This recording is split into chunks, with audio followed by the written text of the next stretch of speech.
Welcome in, everybody, to the Flagship podcast. I am Chip Brown of Horns 24/7, joined as always by our fearless leader. She's playing hurt a little bit today. She's got runny nose, cough. I don't know what she's got, but she's Taylor Estes, the managing editor of Horns 24/7. Taylor, you're playing hurt today.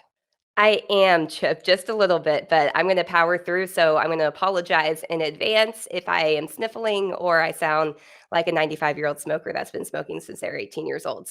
But we're gonna make it through because there's a lot to talk about on today's flagship podcast. Chip, how are you doing? Well, before we get to Lincoln Riley leaving OU, what that means for Texas, Brian Kelly going from South Bend with a team that still has a chance to get into the college football playoff. But he's like, deuces, I'm off to Baton Rouge. Where do you stand on neti pots? Okay, so I used to have some of those. I think it's like a spray bottle that I used to have. And nobody likes to do it. I never really did it because I don't know if this is too much, but you have to like tilt your head and let it drain out the other nostril, and it's just I get kind of gaggy a little bit when things go down like my throat that I don't want them to go down. So I know that's what she said, right? But I'm kind of like, I don't know enough about them. Where you're pretty big on them though, right? Yeah, I don't enjoy them, but I swear by them Mm. because like 3 rounds of neti pots, and if you have no idea what we're talking about, they're, Neil Med, the little saline bottles. You squeeze the saline solution in one nostril and kind of runs into the other nostril, but that saline dries up all the crud that's causing you problems. So yeah, I'm like devout. As soon as I have any kind of sinus infection or any kind of stuff that I'm hacking, I'm all about the neti pot. So we'll leave it there. I may need to go This, grab one right yeah, now. or get the Neil Med. You can order that on Amazon. It'll be there. It's like $8 or something. Yeah. Um, there you go. There's your health tip of the day from the Flagship podcast. Now on to the craziness, the insanity. And Taylor, I can't tell you how many people texted me this week and said, Texas fired Herman a year too soon. Look at all these, coaching candidates and their willingness to move. Well, listen, Brian Kelly was willing to move a year ago. Right. Like, if Texas really wanted Brian Kelly, they could have broken the bank for Brian Kelly. Brian Kelly, who is the all-time winningest coach in Notre Dame history, has been yearning to go to a school where he doesn't have to have all the academic restrictions. I mean, Notre Dame's a lot like Stanford from a student athlete admission standpoint. Notre Dame doesn't bend on test scores and this kind of thing. They have a higher standard for student athletes to get in. Brian Kelly is like, I mean, what he's done is pretty amazing. I mean, 3 college football playoffs in the last 4 years, but when he gets to the playoff, he gets trounced by SEC teams who recruit these great athletes from the South, who want to stay close to home and don't want to go into the winter. Plus, if you've ever been to South Bend, once you get off that campus, it is like the white trash capital of the Midwest. No offense, I'm from there, so I was I'm gonna not. say you're allowed to say it. Yeah, you're from the Midwest, I'm from so just north of South Bend in Southwest Michigan, but my dad had a restaurant and I had to go to South Bend to get restaurant equipment. And I'm driving in there and I'm like, this is a dump Mhm. until you get to the Notre Dame campus. And then you hear the angels singing, you see the Golden Dome and all the lush green grass and beautiful trees. But outside of that Touchdown campus, Jesus, yeah. Yeah. well, I think Brian Kelly's done like amazing stuff. I don't blame him. But we'll get into that, Taylor. The bigger story, obviously, is Lincoln Riley leaving Oklahoma for USC. And it's interesting because obviously Oklahoma and Texas have announced that they're going to the Southeastern Conference. So everyone's like, huh, Lincoln Riley doesn't want or doesn't like this move to the Southeastern Conference. And I would just say this, he loses his games in Texas. Think of Yeah. all the games he plays in Texas and his ability to recruit Texas kids. He's got 46 kids. I think 26 of his two deep are from Texas at OU. And man, if he doesn't have all those games in Fort Worth and Waco and Lubbock to sell to these kids and their families, it gets hard to recruit to Oklahoma, or harder. Yeah. Oh, for sure. I mean, a lot harder too. I mean, obviously, I think that there's a lot that goes into this decision. Obviously, money has to be part of it. I think OU would have done anything to keep him. Um, but, you're right. It's like, USC is not the USC of the early 2000s. USC is not the USC when Pete Carroll took over. When USC was that, they could have recruited all across the country, and they have done a pretty decent job of getting a lot of Texas transfers. I think that has a lot to do with the coaches that were on Clay Helton's staff, Chip, with Todd Orlando, Craig Niver, Brian Carrington. They had the prior relationships there, but they lose that. And you're right. I mean, this is going to be an interesting development, I think, that Texas fans, that could impact Texas in a substantial way, of where these recruits start looking. Was it that they wanted to go play at OU, or was it they wanted to play for Lincoln Riley? And now, as you mentioned, you don't have the sell of, hey, I know you're leaving the state of Texas, but you have games against, Texas in Dallas every single year. You have games against TCU, Baylor, Texas Tech. I mean, you get to have your family be in a situation where a lot of it would be drivable distance for them to see you play. That's totally not the case anymore. I mean, I've made the drive from Texas to Southern California, and I'll tell you, it is a beat down. Like, if I ever move to California, there's no way on this earth that I will ever make that drive. I will pay someone whatever they wanted to do it for me, because it's awful. So, it's definitely something that I think, Did you go um, I-10? yes, I-10, yeah, and There's it's a just, lot of barren stretches on I-10. yeah, and the worst part is in Texas. Like, I remember when I drove here for school, I literally got into Texas. I was like, "Yes, finally I'm in Texas." And then 11 hours later, I'm like, "Oh my gosh, kill me now." Like, this is so bad. So, yeah, I mean, it's going to be interesting to see kind of what shakes out from the recruiting part, especially I think right now with Lincoln Riley going, to USC. But it's an interesting situation, and I think it was a surprise. I mean, after the last game, he was asked about the LSU job, and he made it very adamant, like, I'm not going to be the head coach at LSU. And he'd been, hiding the fact that USC was the one that he was going to. I mean, it's crazy. It's a crazy time of year right now, and the coaching carousel is spinning off the rails, I think, Chip. Well, yeah, I mean, it's a surprise because no sitting coach at OU had ever left for another job since 1946. Jeez. So Oklahoma, which has, it's a top 5 winningest program in all of college football, with its history of Heisman winners, Barry Switzer national championships, and all that. You either, retired or got fired at OU. You didn't leave OU on your own.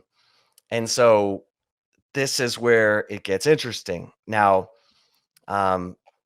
look, Lincoln Riley he's from Muleshoe, Texas, but he's no dummy. I mean, he knows that his offense and heck, he's got a 5-star quarterback, or had a 5-star quarterback, Malachi Nelson, from the LA area, committed in the 2023 class, who has since decommitted and will undoubtedly show up at USC. But Lincoln Riley can go to USC. He can recruit California as the premier program, and recruit nationally, Right. and have all that right in his backyard. I mean, the 50-mile radius, this, you're from Mission Viejo. You went to high school where Mark Sanchez went to high school. Within a 50-mile radius is where Matt Leinart, Reggie Bush, went to high school, the talent, Carson Palmer went to your high school. I mean, the talent is rich, and Mhm. he's only got to compete against Brian Kelly at UCLA in the LA area. UCLA, and Chip Kelly's just a weird guy. I Yeah. mean, he destroyed the teams that he touched in the NFL. He's finally getting it going a little bit at UCLA, but come on. Yeah. And it looks like Bill Biedenbaugh, the offensive line coach at OU, will go with Lincoln Riley to USC. Bill Biedenbaugh, one of the best offensive line coaches, and Lincoln Riley's version of the air raid, which it isn't even really the air raid because they do run counter and power as their sort of bread and butter running play. It's a very physical version of the air raid, if you will. So I get it. Yeah. It's a shocker. And now we have to wait and see who Oklahoma's going to get to replace Lincoln Riley before we decide, oh wow, did Steve Sarkisian just move up a notch in the Big 12 pecking order?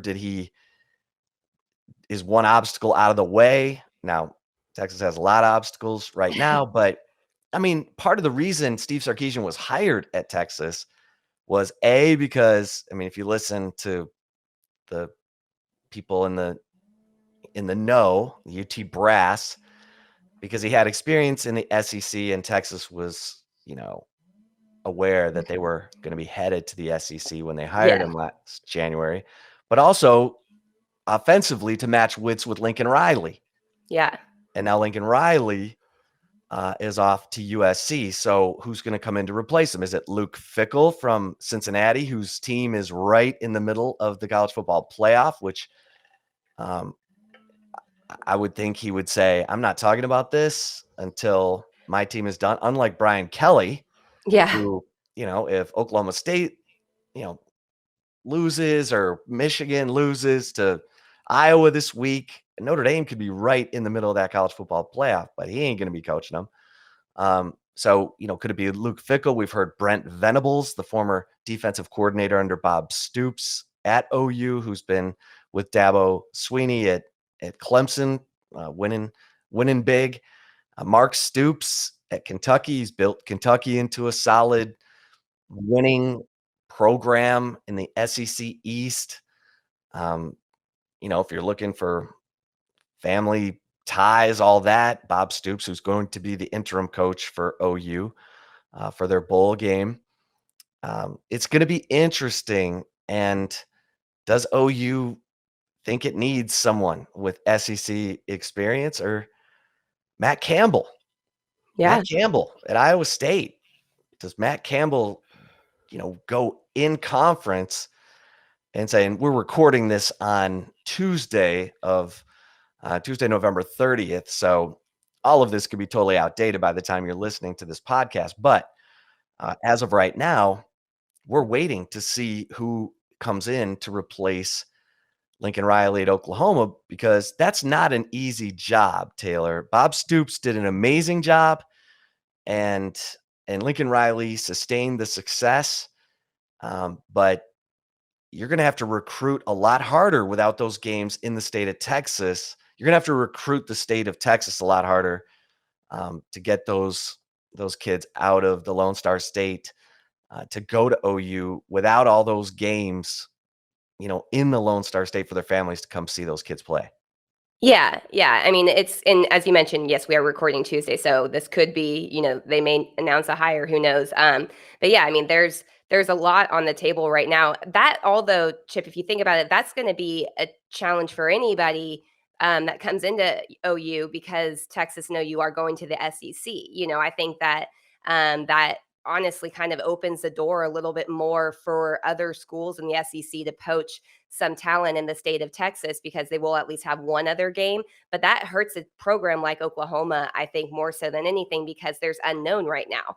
And, talking about Lincoln Riley and Bob Stoops, what they've done, you're right. This is not, whoever comes in, the expectation is going to be win right now. And, there's been a lot of players that have entered the transfer portal since Riley's departure.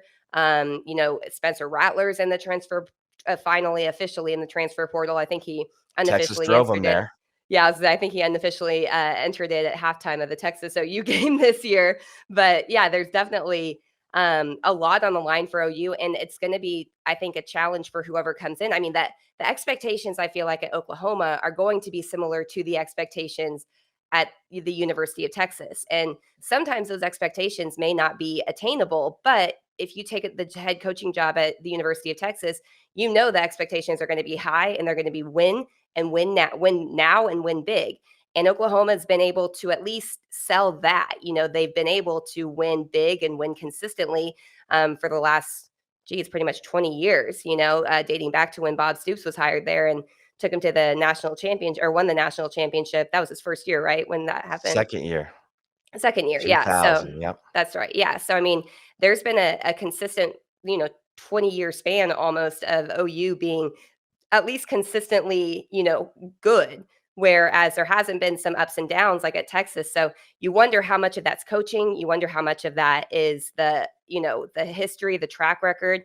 But there's no denying that whoever comes in at Oklahoma not only has the, uphill battle kind of replacing two very good coaches, but doing so and having the pressure to win immediately. And as Steve Sarkisian is learning, and as Tom Herman learned, and as Charlie Strong learned, as Mac Brown learned in his later years, if you don't do that, at Texas, a place like Texas, you're not going to be around. And I think that's probably the same type of mindset that the OU brass and fan base really has for whoever comes in. It's win now. Yeah, and think of this: Oklahoma. Their last two coaches were coordinators. Bob Stoops was the defensive coordinator at Florida when he was hired at Oklahoma. It was seen as a interesting hire when it was made, but obviously 2 years into his coaching tenure at OU, it was seen as a brilliant hire by OU athletic director Joe Castiglione, who is not afraid, obviously, to go on a separate path. He is not. Well, I'll say that, and then he'll go hire Luke Fickell. But Scott Woodward at LSU, who gave Jimbo Fisher 10 years and $75 million at Texas A&M, and is now, according to my sources, I know the contract number for Brian Kelly is 10 years, $95 million. I hear it's over $100 million because his incentives are so attainable. So I think Scott Woodward's trying to keep his colleagues from coming down to Baton Rouge and beating him over the head with you know whatever they can find, baseball Yeah. bats, whatever, because the guy just keeps setting he keeps breaking the mold for these coaching salaries. And then you think about Mel Tucker at Michigan State, who's done nothing outside of this season, and what is it, an 8-3 season, getting 10 years, $95 million too. Mhm. So remember, he's the guy who left Colorado after doing, okay, Okay. and Yeah. great season this year, Michigan State, whatever. But the salaries they're unsustainable is what they are. And so it's just, I don't know. I'm not mad at the coaches. I see these columns that are saying, Brian Kelly should be seen as a pariah. Okay. If you want to call him a pariah for leaving his team as they're on the precipice possibly of going to the college football playoff, okay. You can say he's schmarmy. And I guess like the news was out. We maybe even had contract terms for him at LSU before apparently he sent a text message to his team. He didn't even meet with them personally, which is, but, That's, yeah, you sketchy. know, I don't blame these coaches No. and Brian Kelly, if you've been, kept your ear to the grindstone, has been looking around for the right job to where he can go and not have to put up with the recruiting restrictions at Notre Dame and trying to compete with Nick Saban on his terms, on Saban's terms. So, okay, we're gonna see that. Yeah. But the one thing about this, Taylor, and Joe Castiglione has had a great track record of hires, not only in football, but basketball, you name it. Texas fans are like, finally, Oklahoma's going through some of this, this turmoil and change that we've been going through nonstop since 2013. Um, Now let's see what Joe Castiglione comes up with, because again, he's not afraid to make an outside the box type of hire. Yeah, and what was it that wasn't it rumored that LSU offered Lincoln Riley 12 million, 10-year 12 million, or 10-year contract, 12 million guaranteed, and OU was willing to match it. So it's I think that maybe kind of hurts Joe Castiglione right now, because the news out that they were willing to match that, whoever comes in there, they're going to be demanding a lot of money that may not be worth it, and you're right. Chip and I were talking earlier on the phone before we recorded the podcast about these unsustainable type of contracts that these coaches are getting. And I mean, yeah, I wouldn't blame them. Are you kidding me? Like, if I don't, Lord knows what Lincoln Riley's going to get paid at USC. It's a private school, so it's going to be difficult to get those numbers, detailed unless they're announced some way. But I mean, as somebody who lived in Southern California, I have no desire to move back to Southern California. But you bet your bottom dollar that if someone offered me, upwards of $120 million to go back, it would take me 1 second to leave, and I love where I live. But yeah, I mean, you can't really blame the coaches. I agree with you. I don't like the Brian Kelly, the way it kind of went out, but obviously, when you have that type of figure and goal, I guess, if you want to call it that, then it makes sense to leave. Just the fact that he didn't talk to the players is kind of BS in my opinion. But it's an interesting time right now, and I think that you look at these figures that you're talking about, and then you compare it to what Texas gave Steve Sarkisian. I mean, these are double, right? That what Sark's contract is. I mean, so I kind of understand why some Texas fans are like, wait a minute, we could have got these big dogs, but who's to say they're going to work out? I think the one that's going to be probably the best case scenario is probably going to be Riley at USC, because if he can get that thing building,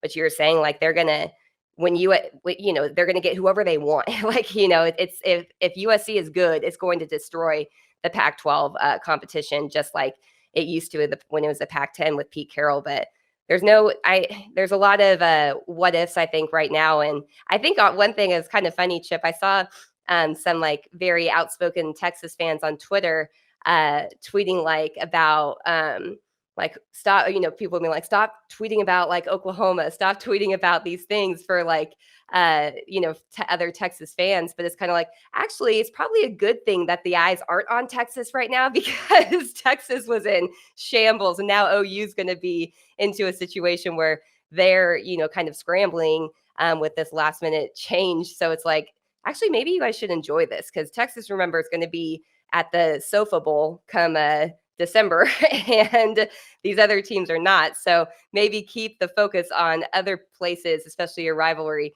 or your main rival in the state of question. I think if I'm a Texas fan, I would be celebrating that right now. Yeah, it's going to be fascinating to see what Notre Dame does as well. Obviously, Mhm. Matt Campbell, that's a job he covets. That's a job Urban Meyer has coveted. A lot of big name coaches have coveted that job because of the history, the tradition, everything. It's sort of the Mount Everest of college football. But Brian Kelly, who is the all-time winningest coach at Notre Dame, not Newt Rockne, not Ara Parsegian or Dan Devine, Brian Kelly Mhm. is walking away from Notre Yeah. Dame. So it's a crazy time right now, and it's not getting easier to coach in the age of the transfer portal and the age of NIL earnings from student athletes. You again, you have to know exactly who you are as a coach, have absolute belief in your process, because you've got to cut through so much BS to get these kids to hone in and focus on the goal these days. That it's something. Yeah. All right, Taylor. So there is news today, again, Tuesday, November 30th, Delhi, a day away. A fourth-year linebacker is back in the transfer portal. He was in the transfer portal a year ago, and Mhm. then decided to take his name out of the portal in June. He played this past season. He didn't play a whole lot, but he played in 5 games. He had 7 tackles. He's moving on, and that's not a surprise. The bigger surprise, obviously, was Terrence Cooks getting in the transfer portal. Highly regarded freshman who I think the coaching staff really liked, but he was not recruited by this coaching staff. He was recruited by Coleman Hutzler, who's at Ole Miss, and I wouldn't be shocked if Terrence Cooks ends up at Ole Miss. But this is part of the thinning, and we're still waiting to find out what's going on with DeMarvion Overshawn. Overshawn, initially, he and Deshaun Jameson were not going to take part in the senior day walk before the Kansas State game, and then they did. Mhm. And now, I'm talking to sources who are saying it's 50-50. Some think he's already made up his mind. He tweeted out on Monday of this week, some of these recruits got me wanting to come back for next season. This is going to be interesting, obviously, because DeMarvion Overshawn was the starter all season at weak side linebacker. Luke Brockermeyer, the starter at middle linebacker. Luke Brockermeyer tore his ACL in the final contact practice of the football season for Texas. But you got Jalen Ford, you got David Benda, who played really well in the Kansas State game, and you're looking to see what Texas is going to do in terms of the portal at linebacker, as well as in this 2022 recruiting class. Yeah. Well, and Chip, I think that when we talk about, DeMarvion Overshown, I think it's pretty it would probably help him, I feel like, that if he did return, because remember, he played safety. I know that the former coaching, Tom Herman's initial coaching staff, they tried to get him to move to linebacker, because they had a pretty solid safety room and they thought it would be a better fit for him. He, turned that down. Then when Chris Ash came in, they did get him to buy into moving to the linebacker position, which was a good move, I think, by Chris Ash and Tom Herman. I mean, I got to give them credit for being able to convince him, a guy who for basically 2 years said no, and then they ended up, getting him to move there. But I think it benefits him because this is only his second season playing the position. He never played linebacker as far as I can recall, even back in high school. And even in his early career at Texas and in high school, he suffered a lot of injuries. So I think his development was a little bit behind even in safety too. But I mean, if you're him, when you have this extra year of eligibility because of the COVID year, I mean, you got to protect your body, obviously, and that's probably one of the biggest things. Football is a tough sport. Obviously, it breaks down bodies very quickly, and so your value kind of goes down a little bit. It's not so much as like say baseball, where if you don't leave your junior year, you're not going to get much money at all your senior year. There's still incentives with seniors, going in the NFL draft, but from a developmental standpoint, I think it makes sense, and I think the same thing for Deshaun Jameson. I mean, Deshaun Jameson has had, he came in as a cornerback recruit, and remember in 2018 he played receiver, and then in the every other year since then he's had a different cornerbacks coach, and I think that it would help him, assuming that Steve Sarkisian does keep his staff intact. I think it would also help him tremendously, because I think it's fair to say, I think Deshaun Jameson is a very athletic player. I think he has so much talent. He's an elite player and he has a high ceiling, but I would say that, this year he kind of got picked on a lot, and that wasn't the case all the time before. So I think it may help him. And it's going to be fascinating to watch how these, the NFL draft, the player, why can't I think of what the college advisory committee for the NFL, what they kind of encourage these guys to do with the COVID year now, because that's going to be something to watch. But personally, I think for both of those guys, it would benefit them to return. I don't know what's your stance. Do you agree, or do you think that they should head out? Yeah, I mean, with Overshown, he's not had a full off season the last 2 years Mm. because he had the COVID. Remember, he was one of the last kids to come to campus. Like he did not come in for the summer workouts. He was working, um, Mhm. helping to support his family back in ARP in East Texas. So he Which is got to, awesome for him too, by which the is way. awesome for him, but Yeah. he wasn't in the weight room. He's a lighter guy, obviously having made the move from safety. He's got great speed. He's got great lateral quickness. He'll test really well. He should do really well at pro day, except when he gets on the bench. And the thing that the NFL looks at is, can you get off blocks? Mhm. Can you get off blocks? Because in the NFL, you can't go around guys. You have to engage and disengage Right. and make the tackle. And then this year he had the shoulder injury surgery. So the offseason, he wasn't getting stronger in the weight room. And now he has a chance to get stronger, because remember, he was like at 217 last year. They listed him at 223 this year. But when you stand next to him, he's wiry. Yeah. So I don't know where they would play him in the NFL, Yeah. honestly, because he's not big and strong enough. I know people talked about Isaiah Simmons comparisons, but Isaiah Simmons was pretty well put together and and a freak, 41-inch vertical, that kind of stuff. We'll see if Overshawn decides to come out, if he can test like crazy. But I think he should come back. The NFL scouts I talked to aren't crazy about him. I mean, they don't necessarily love his film this Mhm. year. For all the plays he made, there were a lot of missed tackles, and some of that may have been the front of the defense and the back of the defense not being, you know, well enough tied together.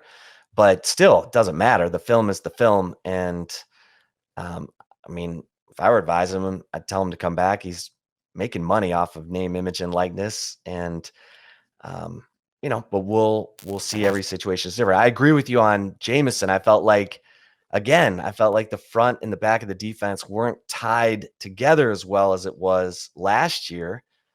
And, I don't know if that's Pete Kwiatkowski's fault or Terry Joseph's fault, but, Jameson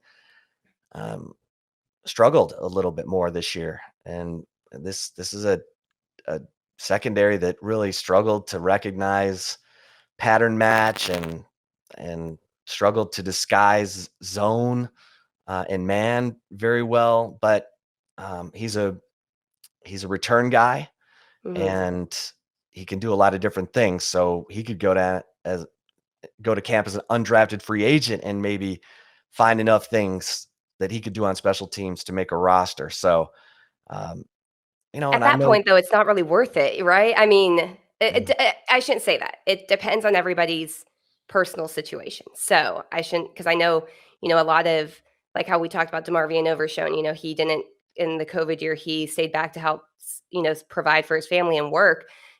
So I don't want to disregard that, obviously, but it's definitely a risk to go as an undrafted free agent into the NFL because you're not guaranteed anything, and if he had kind of a down year, that can haunt you a little bit too. I mean, athletes are very mental, type of people. And I mean, the whole thing that Steve Sarkisian talks about, the psyche of the team and whatnot, that's real. And then, I mean, I'm talking to somebody who has two, professional athletes in my former professional athletes in my family. Like when you get into those kind of slumps and stuff, like they're legitimate. Like they can really mess with you and mess with the brain's such a powerful tool. It really can mess with what you're putting out in the field. And I'm not saying that's exactly what happened to Jameson, but there's no denying that he took a step back. And, it's a risky move if you take a step back in your final year of college and then expect to somehow, not just make an NFL roster, but do enough when you get your opportunity to start making some of the good money in the NFL. I mean, it's risky because the one thing that we know about the NFL, I mean, the careers aren't very long. It's not there are very few, 40-year-olds in the NFL. There's very few mid 30-year-olds in the NFL anymore. I mean, it's the wear and tear it does on someone's body, can be critical. And a lot of times, I think the average career length is what, maybe 5 years. I think, isn't it? yeah, I it's remember. 3.5. Oh, it's 3.5. Okay, so there you go. And it's like if you're not making enough money coming out as an undrafted free agent, that's going to be something. I mean, unless you don't want to play football for a long time, the odds are probably stacked against you there. And I know another season will add more wear and tear on him, but it also can, help him get enough, of a contract to where if he only lasts a couple of years in the NFL, that he could still, live off the earnings for a very long time. So I mean, it's a tough situation. I always say when it comes to these things, the player advisory or the college advisory committee have their jobs for a reason. And I know Texas has been on the bad end of this in recent history. Players being told to stay and they end up leaving. It's worked out for some guys. It has not for other guys.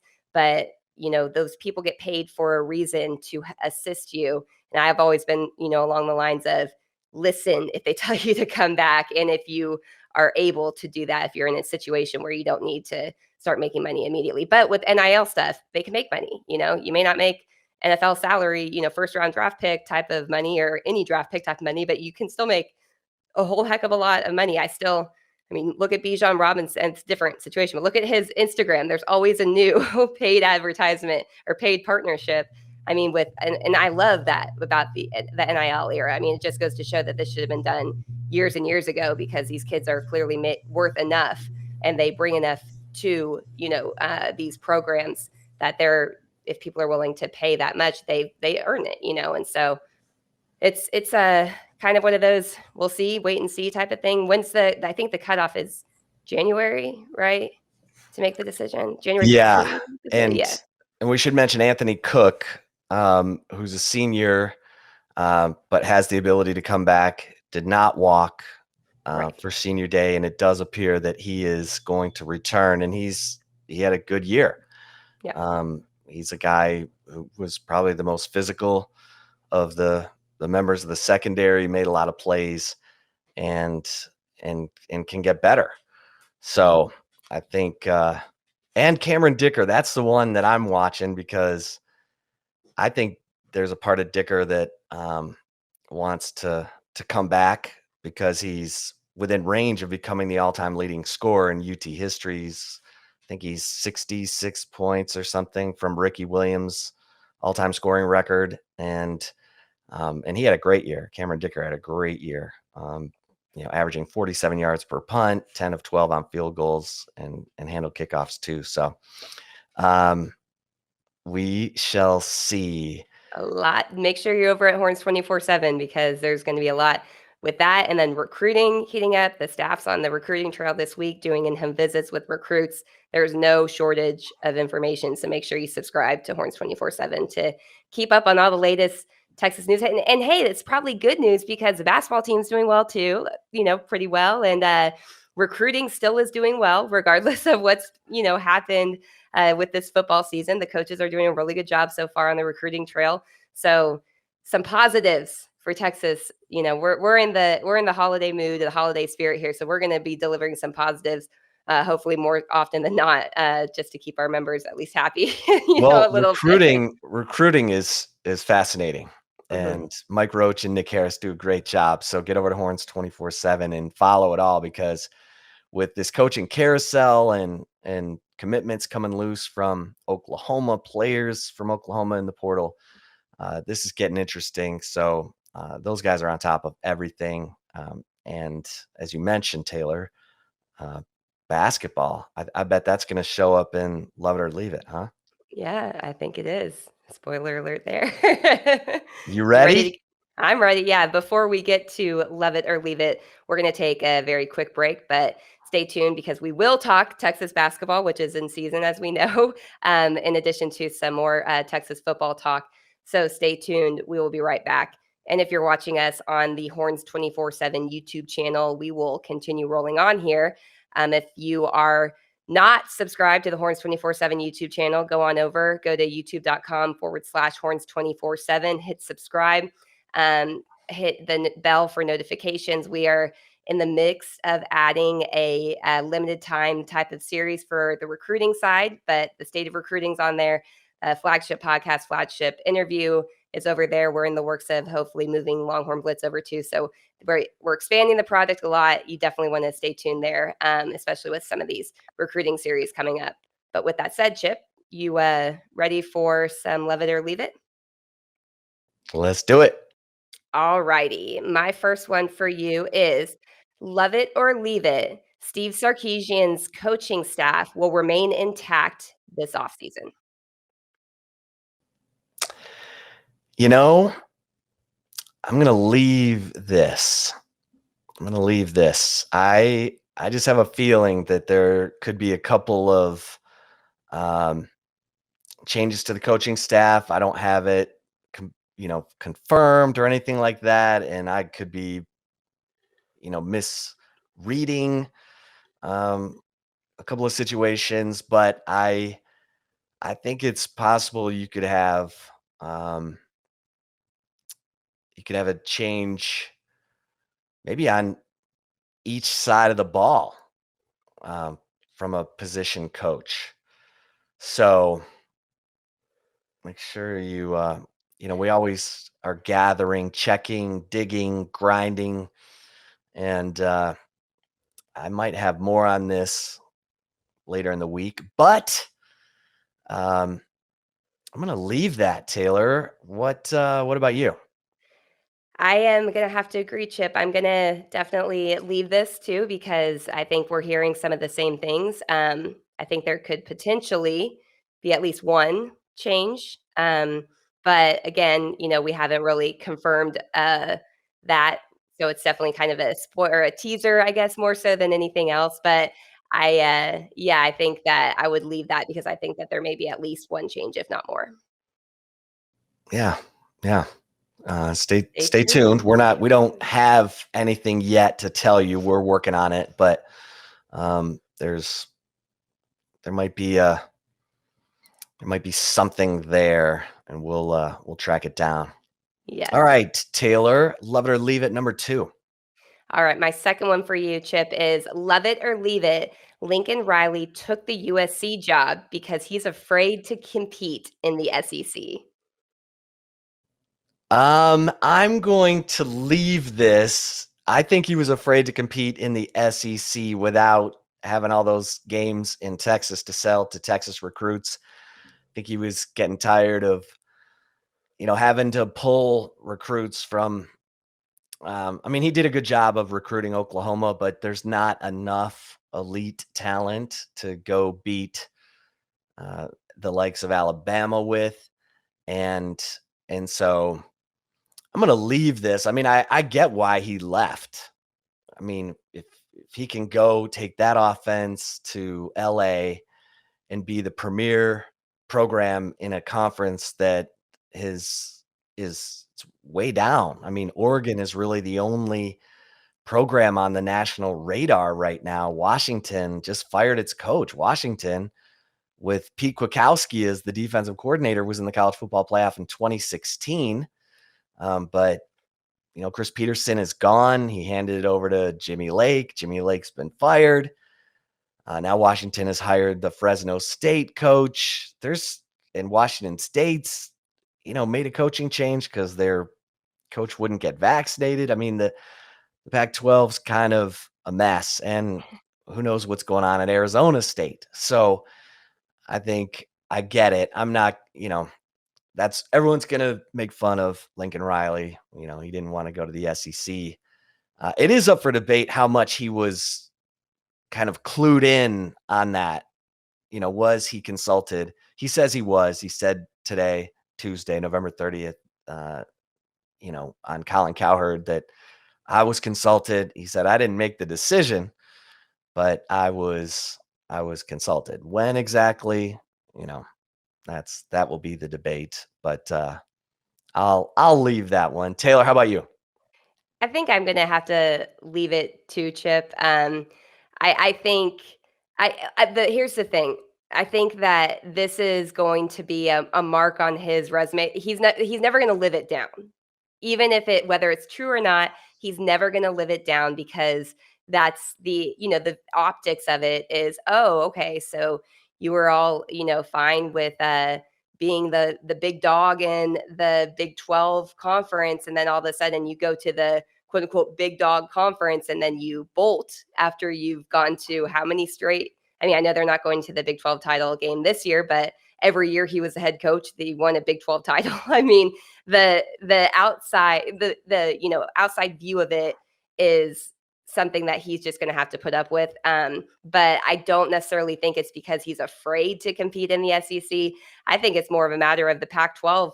I mean, with college football playoff expansion, assuming that does continue, I mean, it's going to be an easier road. Or if it doesn't continue, it's going to be an easier road to a college. Did I say college football playoff expansion? What did I say?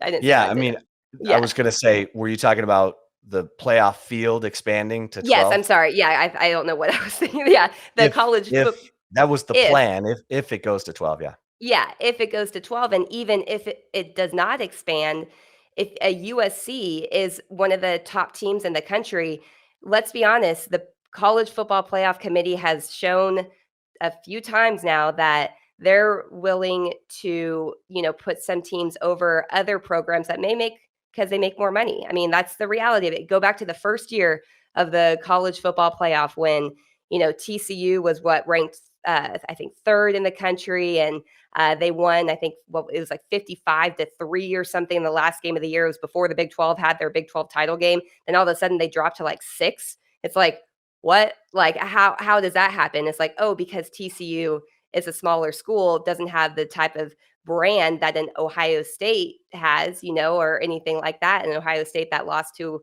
what was it? Was it Virginia Tech that they lost to that year? Yeah.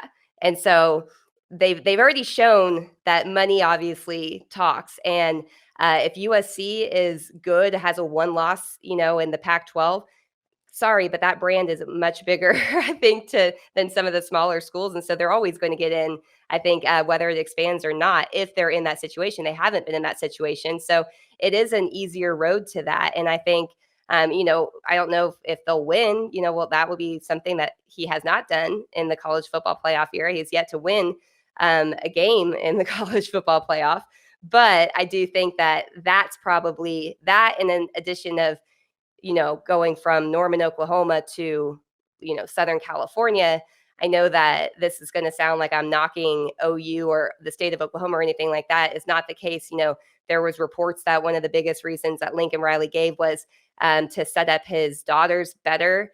And the facts show, there's better education in California. There's better, job opportunities, and especially Southern California as opposed to Norman, Oklahoma, for the future of his kids and his family. So I think that that's probably the real reason. So I'm going to leave it, but I don't think that he's going to shake that whole stigma, I guess you would call it, of him being quote unquote scared to go to the SEC. And I don't think it's true, but it's going to follow him, I think.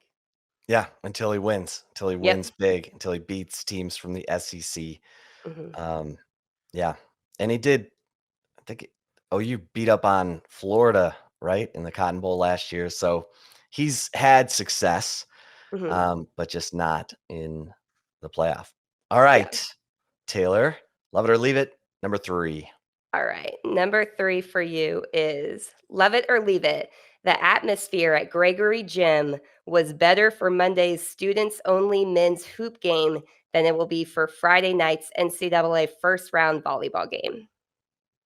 Okay, I don't know about that. I'm probably gonna have to leave that, but let me tell you, I went to that what Beard called the Darty, the party that he threw for the students in front of the tower on the South Mall, where they had Black-A-Lack, one of the top Austin hip hop rap groups, performing in food trucks. Everything was free for the students.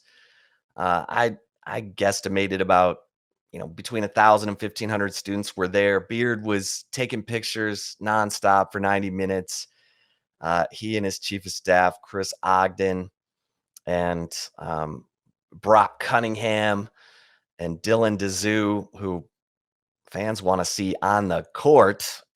He's still working his way back from off-season knee surgery. He was the SEC's leading rebounder last year, and he's yet to play for Texas. But obviously, they're going They're being very careful. He's got a big future, big upside. And that was wild. It was fun. And then, Beard and the guys led the students over to Gregory, that 3-block walk. And then all the students just charge up the stairs to Gregory. And then it was a great atmosphere. Now, those volleyball games are amazing because they have the swim team there, Taylor. And the guys on the swim team are taking off clothes as they win. It's hilarious. It's comedy in addition to being a great atmosphere. So I'm not going to say one atmosphere is better for the other, but it was a great atmosphere. And I give Chris Beard and Chris Del Conte a lot of credit for making that happen because it is not easy. It's a pain, they had to redraw the lines on the court because it's volleyball, not basketball. And in fact, Sam Houston's coach, Jason Hooten, was like, oh, it was cool. But there were a couple instances where the players didn't know where the out of bounds was because there were so many damn lines on that court. But it was a great atmosphere, and Chris Beard wants to do it again in the future. And I haven't gotten as much response to a tweet as I did when I, showed the video of the team coming out in that tiny, it's 3,000 seat arena. And fans from schools all over the country started saying, we need to do this in our volleyball gym, and we need to do this in our little gym or whatever. And so kudos, Chris Beard. Students only. I mean, there were some fat cats sitting right behind the bench. Let's not kid Of ourselves. course, yeah. Probably about 200 or so fat cats in there with all the students. But it was great. And Chris Beard is making good on his, he said, look, we're going to build this relationship with our students just like we did at Texas Tech. We had a great home court atmosphere in Lubbock. We're going to do it again at Texas. And he said, you don't get that relationship until it matters to people, and you start to make it matter by building a relationship. So I'm going to leave this, but kudos all the way around for Chris Beard and Chris Del Conte for making it happen. Taylor, how about you? I mean, it's kinda hard for me to answer this because I was not one of the people at Horns 24/7 that covered the game, Chip and Jeff did, so I did not personally witness the atmosphere, but I do agree with you about the volleyball atmosphere is just so unique and special that I think I would have to leave it, but again, so I feel like your account of it is good enough to sustain this because I was not there, so it's kind of hard for me to say what atmosphere is good if you're not there. However, I agree with you. I think I think it's awesome that Chris Beard, and Chris Del Conte did this because they gave, like, free food out too, right? At the party at the tower and everything. Yeah, I mean, Texas didn't make money on this game, and there was a lot, as you mentioned, that went into it, and I just think it's great to see that Chris Beard is following through on what he said that he wanted to do and making sure that the students are involved and after their first game when he invited them onto the court. I mean, it's just that's what Texas basketball needs, and especially before, Tom Penders has always said to you, like, if the football's down, basketball better be good. And so getting the engagement from the students, the fan base is huge. And I think, I mean, you mentioned what you got in response or whatever from other schools or fans of other schools is I told my husband, who's an A&M fan, about it. I was like, did you know that this is what it was? I explained the whole situation. He's like, that's awesome. So that's coming from an Aggie. So if an Aggie is saying something Texas is doing is awesome, then, they're doing something right, I think. So but I'm gonna agree with you. I'm gonna have to leave it and stick with what I know, which is the volleyball atmosphere, which I imagine is gonna be pretty intense, this Friday when they play what time do they play? Is it 8 o'clock Central? 8 o'clock. Yeah. Yeah, Chris Beard said, come watch us play at the Irwin Center at 6, and then let's all walk over to Gregory Gym and cheer on the volleyball team. So And he means it clearly if he's saying that he's gonna walk somewhere, right? yeah. They did Yeah, that. he's all about it. And And Jared Elliott's volleyball team, number 2 in the country, 24-1, made it to the national championship game last year, lost to Kentucky. But this team is loaded. Logan Eggleston. I mean, my gosh, this feels like a team that could win it all. And so we'll see. That journey for UT women's volleyball again starts Friday night against either San Diego or Rice in the NCAA championship. So good stuff. Good stuff. And Taylor, we're back on our non-football schedule. So we will have an interview podcast on Monday morning. And Yes. we are working that up as we speak. So stay tuned. We always try to get you a can't miss guest on the Flagship podcast. And so Taylor, I hope you feel better. Well, thank you. I appreciate that. I hope I do too. And I appreciate our listeners for listening to me talk right now because I know it's not pretty. Been coughing and hacking up I a just lung saw over you here. wipe your So, nose like only twice, hey, and we've must almost get been some an strong hour. nostrils. So Yeah, I'm doing just what I can. Before we recorded, I told Chip I was like, I might have to use a tissue. Like, how do I do that on camera? I'm So like I didn't real have to life, do that. Yeah, and this is go real. try a neti pot. Okay, I'll do that. I'll have to I order know some it's from weird, Amazon. but it works. All right. All right. Well, thanks everybody. Thanks for listening in to the Flagship podcast for Taylor Estes. I am Chip Brown. We'll see you over at horns247.com. Make sure you become an annual member so you get all the VIP content on every site in the preeminent 24/7 sports network, especially right now with all the craziness going on. You absolutely want to be an annual member. So until next time here on the Flagship podcast for Taylor Estes, I am Chip Brown. Thanks for listening. Stay safe and keep the faith.